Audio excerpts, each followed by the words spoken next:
I struggled for a long time about whether or not I should even post this, but I'm unemployed again for the second time in a year. Let's catch up, shall we? So just for some context, in case you're new here, hi, I'm Leslie. I am a YouTuber by night and a designer by day, or at least I used to be. Back in 2019, I got a full-time job with the intention that it would be my last, and I gave myself the deadline of 1 year to quit and then pursue content full-time. 2020 happened, and we all know where that story is going. So at that time, I felt very lucky and very fortunate to have a job when so many people did not.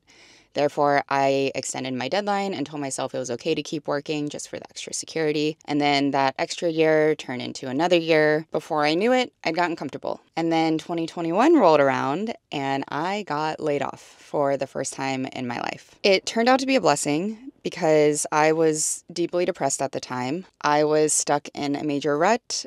I think probably because I had this idea that I wanted to start my own business, I wanted to be a creator, and I had slowly convinced myself that I didn't need to do that, and I could continue doing it as a side job and just be a designer full time, and that was not what my heart wanted, and so I think my body and my subconscious were rejecting how I was living my life at that time. So in order to kind of hit a hard restart, I decided to take a few months off, think about things, travel a bit, and then when I came back home, I had intended to look for another job, but there was some family obligations, and then the market, went even deeper into shit, and there was no way I was going to get hired for anything before the new year. So I decided I would give myself a few months, keep working on my channel, try to get off the ground, and then by January start looking for another gig. That's exactly what happened. It took me about 3 months into 2022 to land a new job. It was actually on my 1 year work anniversary of getting laid off from my previous position that I got hired to this one. And during this time, I told myself, once again, that the job I'd be getting was just temporary because I needed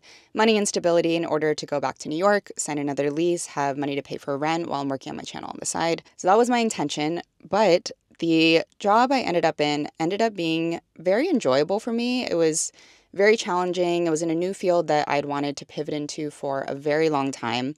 The people were awesome. It was high impact work. And just generally, I was really happy with my work life. And I think I was just so grateful to be put in that opportunity that I didn't feel like I had deserved. Once again, convinced myself that, hey, maybe being a designer full time and doing content on the side is not so bad. About a month ago, I was told that I would not be continuing in this position and I would have to look for another job again. I swear the universe was not just giving me signs, but was screaming at me to take a different path every time I tried to do this very traditional corporate route. I think because part of me always expected that I would hit some sort of big milestone, like 100K subscribers, or I'd hit some sort of income goal and then decide, okay, now I'm actually a YouTuber and I can do this full time. But the growth has been a lot slower than I anticipated. And I think part of that is just the lack of focus that comes from having a full-time job.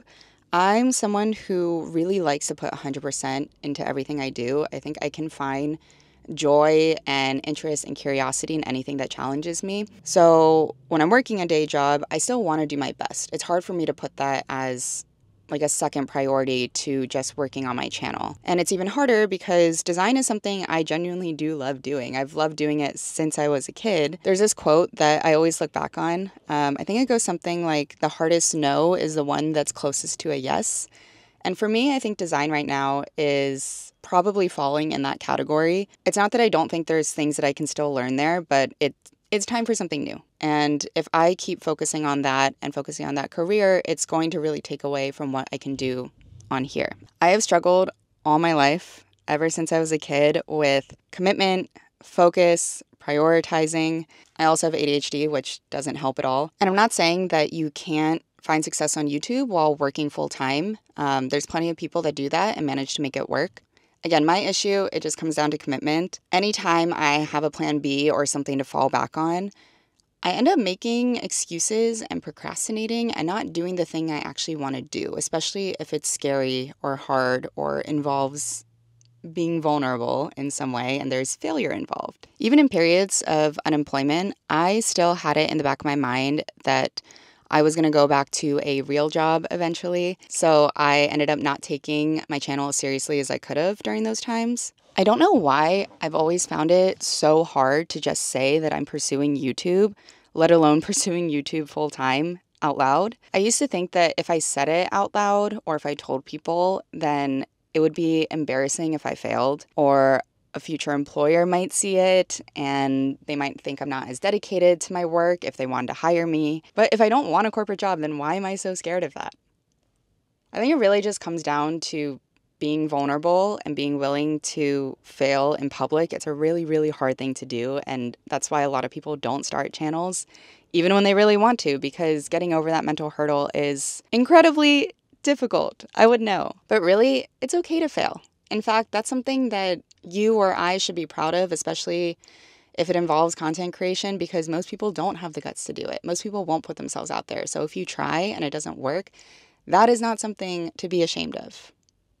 I've also started shifting my mindset a little bit recently about how I think about work and failure. I kept telling myself that I have this very specific deadline where if I don't make it by then I would have failed. But really, if I were to work on my channel for a year and I'm not making the money I need to pay rent or pay the bills somehow, it's not really a failure to go back to work. It's okay if success isn't linear. We don't just say, from now on, I'm going to be doing this thing forever. If people can drive Uber or DoorDash or just have side hustles to make ends meet while they're working a full-time job, why can't I just consider design or corporate life to be my side hustle and YouTube is my full-time job? You see what I mean? It's like a little bit of a mindset shift where you might still be doing YouTube and corporate on and off, but the way you think about it and what you're committed to is just a little bit different. And at the end of the day, it's not like I'll never find a job again if I really want to.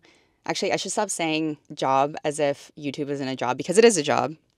Okay, sorry. I know I am rambling a lot right now. The point of all this is to say, how can you expect others to bet on you if you never even bet on yourself? So here I am. Even though it grossly terrifies me and makes me want to cringe and run away into a dark hole somewhere and hide, I'm officially a full-time YouTuber. Okay, what are we going to be seeing in your channel? What is 2024 going to look like? The biggest thing is I really want to be more consistent on here now that I have the time and the focus.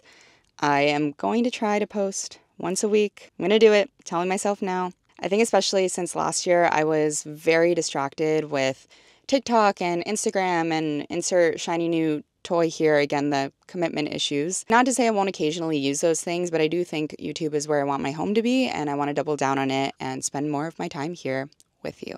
As far as content topics go, I have always really resisted picking a very strict niche because I'm absolutely terrified one day that I'm going to get bored of it. Instead, I want this to be focused more on my personal journey and my worldview and perspectives, and use that to attract other people who are also on a similar path and have similar values and lifestyle inspirations. Hopefully that's you. So that means videos not just about productivity or self-improvement, but more intentional living and lifestyle design, I guess. So kind of answering that question of how do you get to know yourself better, and then how do you use that information to build a life that feels authentic to you. And then second, that also means more videos about travel, how to fit that more in your life, how to explore more of your curiosities and your interests. And then third, I might throw in some stuff about, like self-employment, online business. Let me know if you're interested in that.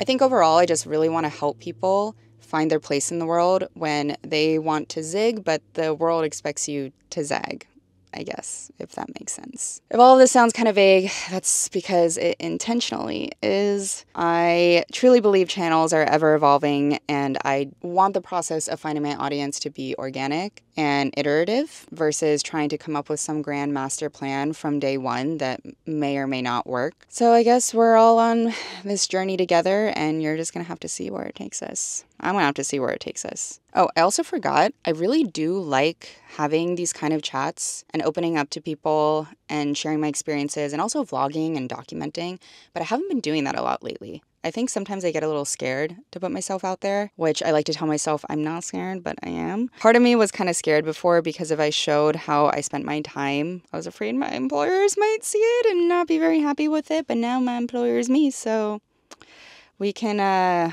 show you all the ins and outs and the behind the scenes, and all I have to worry about is the many trolls that might come for me. So that's what's new with the channel.